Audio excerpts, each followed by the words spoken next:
Hola a todos, bienvenidos a un nuevo episodio de Aprende Sustentabilidad. Pero antes, síganos en todos nuestros canales @Aprende Sustentabilidad en Facebook, YouTube, Instagram y TikTok. Ahora sí, bienvenidos a este espacio. Nosotras somos Carla y Caro y hoy vamos a empezar a hablar sobre los Objetivos de Desarrollo Sostenible 1 y 2, los cuales son el fin de la pobreza y hambre cero. Decidimos juntar estos dos objetivos dado que ambos están muy relacionados entre sí. Sin más, comencemos. Vamos a iniciar con el objetivo 1, el fin de la pobreza, cuya meta general es poner fin a la pobreza en todas sus formas en el mundo. ¿Qué tan amplio puede ser esto? Sin duda, es un objetivo ambicioso que sí, está encaminado al sector económico y social.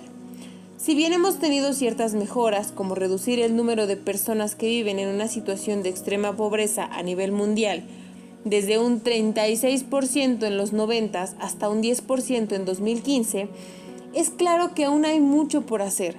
El problema es que factores como la reciente pandemia por SARS-CoV-2, acá el COVID, han propiciado retrasos en la reducción de la pobreza e inclusive han generado un incremento en la misma. Así pues, más de 700 millones de personas aún viven en una situación de extrema pobreza al día de hoy, con dificultades para satisfacer las necesidades más básicas, como pueden ser la salud, la educación, vivienda, el acceso a agua y saneamiento, solo por mencionar algunos ejemplos. Debido a esto, la Organización de las Naciones Unidas propuso metas para el 2030 para erradicar la pobreza extrema de personas que viven con menos de $1.25 al día. El tipo de cambio anda entre los 19 y 18 pesos mexicanos. Reducir los tipos de pobreza, sobre todo los más vulnerables que son los países en vías de desarrollo y grupos particulares como mujeres y niños. Otra meta es crear marcos normativos sólidos en el ámbito nacional e internacional. El punto es mejorar nuestro sistema para que nadie viva en la pobreza y mucho menos en las condiciones extremas. ¿Pero qué es? Una forma de entenderlo es primero ver cómo se mide la pobreza. El primer indicador extrapolable surgió en la Organización de las Naciones Unidas a través del Índice de Pobreza, creado en 1997, un parámetro estadístico que desarrolló la entidad para medir el nivel de pobreza que prevalece en los países y que refleja mucho mejor que el Índice de Desarrollo Humano, dado que permite conocer cuál es el nivel de privación a recursos y servicios básicos al que los ciudadanos de una nación se ven expuestos. Este índice, presentado en 2010, se ha adaptado a las dos principales realidades de nuestro planeta. El índice de pobreza humana 1 o IPH1 para los países en vías de desarrollo y el índice de pobreza humana 2 para los países miembros de la Organización para la Cooperación y Desarrollo Económico, OCDE. En términos generales, el índice de pobreza humana se define como un indicador compuesto que mide las privaciones en tres dimensiones básicas del índice de desarrollo humano: una vida larga y saludable, conocimiento y un estándar decente de vida. Los dos parámetros principales para su cálculo son: primero, la probabilidad del país de no superar los 40 años de vida o 60 años para los países de la OCDE, la tasa de analfabetismo en adultos y un tercer parámetro que cambia dependiendo de si son países en vías de desarrollo o no. Para países en vías de desarrollo, el tercer parámetro corresponde al promedio de la población sin acceso al agua, mientras que para los países miembros, el tercer parámetro corresponde a la población que se encuentra por debajo de la línea de pobreza. Esta línea corresponde a parámetros intrínsecos de los países. En ocasiones se considera un cuarto valor, que es la tasa de desempleo de largo plazo.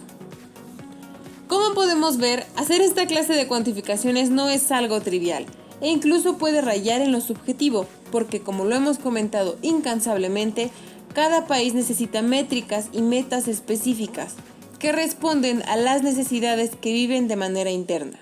Independientemente de la forma que tome, la pobreza proviene de algunas fuentes principales, como son el desempleo, la exclusión social y la alta vulnerabilidad de determinadas poblaciones a los desastres, las enfermedades y otros fenómenos que les impiden ser productivas. Alguna vez ya hemos hablado de vulnerabilidad climática.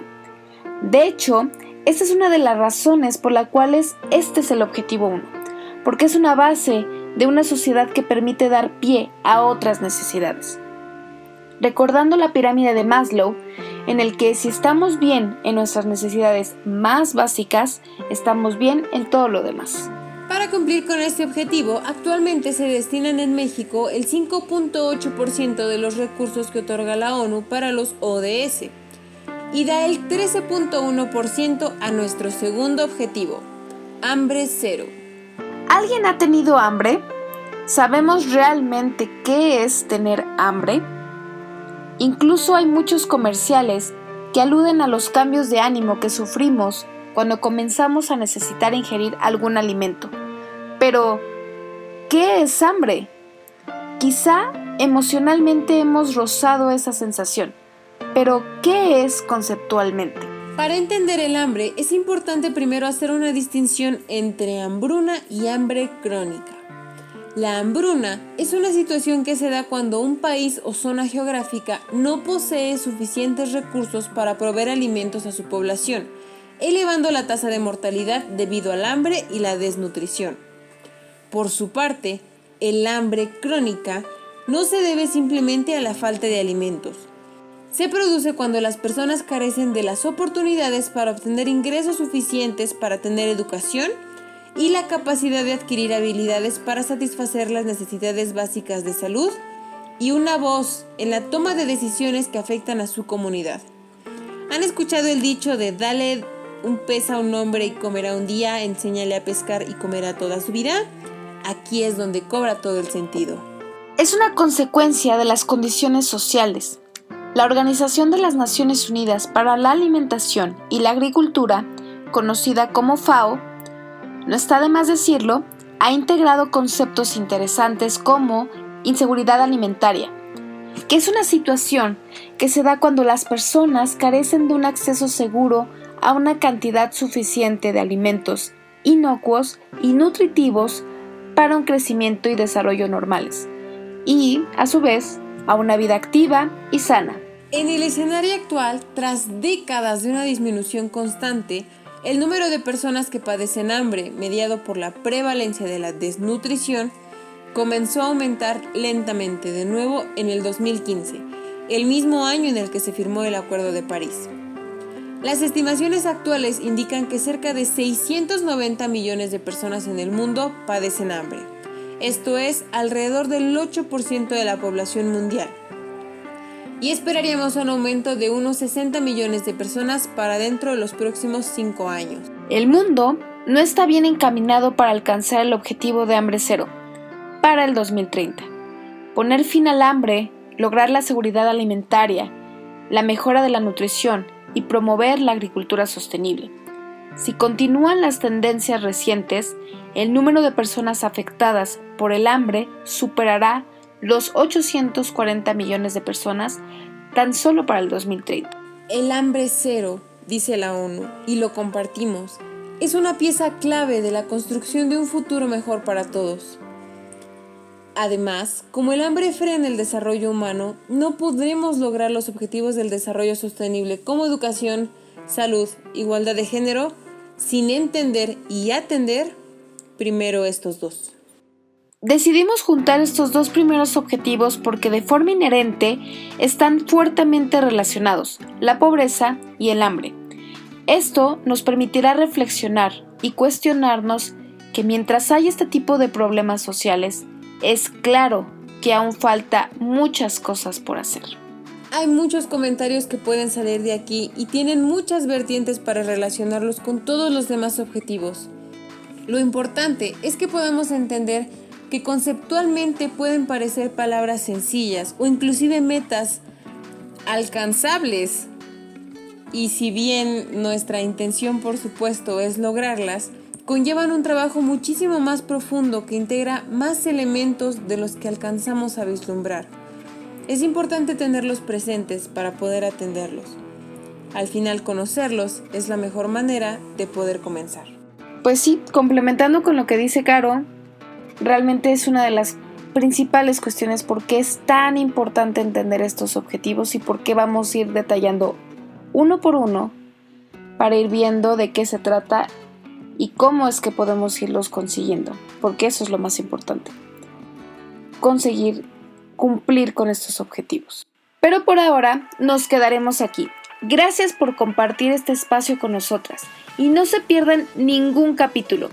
Déjenos sus comentarios aquí o en cualquiera de nuestras redes sociales y recuerden que la acción más pequeña es mejor que la intención más grande. ¡Nos vemos!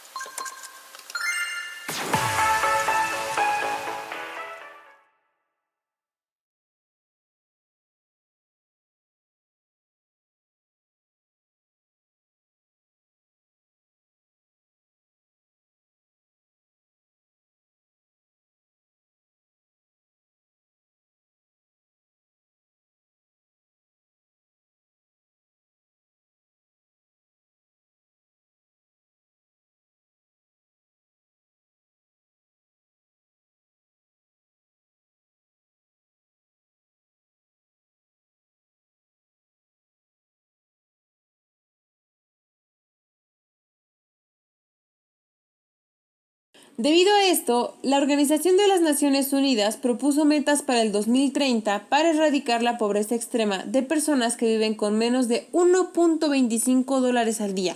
El tipo de cambio anda entre los 19 y 18 pesos mexicanos. Reducir los tipos de pobreza, sobre todo los más vulnerables, que son los países en vías de desarrollo y grupos particulares como mujeres y niños. Otra meta es crear marcos normativos sólidos en el ámbito nacional e internacional. El punto es mejorar nuestro sistema para que nadie viva en la pobreza y mucho menos en las condiciones extremas. Y corten. ¡Corte! Está bien, dura 13. Sí, dura como justo 13. Yo también siento que está bastante bien. Sí. No sé, me gusta mucho cómo hablas, Carlos.